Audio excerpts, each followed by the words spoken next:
This summer, I was looking at grit, which is defined by Angela Duckworth and her research team as passion and perseverance for long-term goals. It's another way of saying stick-to-itiveness. So how likely is a student, when they face a challenge, to continue to persevere? And in order to persevere continuously, one needs to have a passion for that subject. Me and Dr. Rojas looked at how grit, among other personality traits, could possibly predict success of students in introductory chemistry courses. And the way that we quantified it was with Angela Duckworth has an original grit scale that she used, which was a 12-item 5-point Likert scale. So it was a survey that students took and rated themselves, like, do you like chemistry? Are you passionate about chemistry? Things like that. And students rated themselves very much like me, somewhat like me, questions like that. And our study actually found, it corroborated Dr. Angela Duckworth's original study, which shows that grit is a great predictor for student success.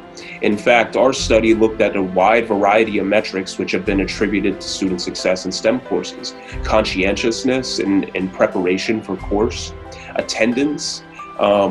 We looked at quiz grades, we looked at homework grades, we looked at exam scores, and it turns out that honestly, out of all the attributes that we looked at, the only one that showed a positive correlation was this combined grit score, which includes passion and perseverance for chemistry. The results were sort of surprising. Mostly it was what we expected. We expected grit to be positively correlated with final course grade, meaning that grit accurately predicts success in STEM. The one thing that we did find that was surprising, though, is if we just used Angela's original scale without our passion subscale, we actually found a negative correlation between grit and final course grade, because Angela's scale actually only measured perseverance and not passion.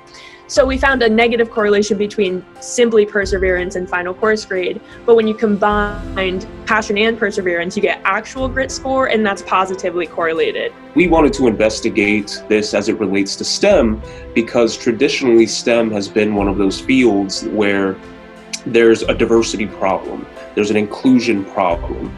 If someone's socioeconomic standing impacts their preparation for standardized tests, then having access to study materials, to tutors, leads to greater SAT scores. And if colleges are using SAT scores as a metric to admit students, then perhaps we're missing some truly creative and talented students because they didn't have access to those resources. So Marissa's project was looking at what behavioral traits might be better predictors for student success than previous performance.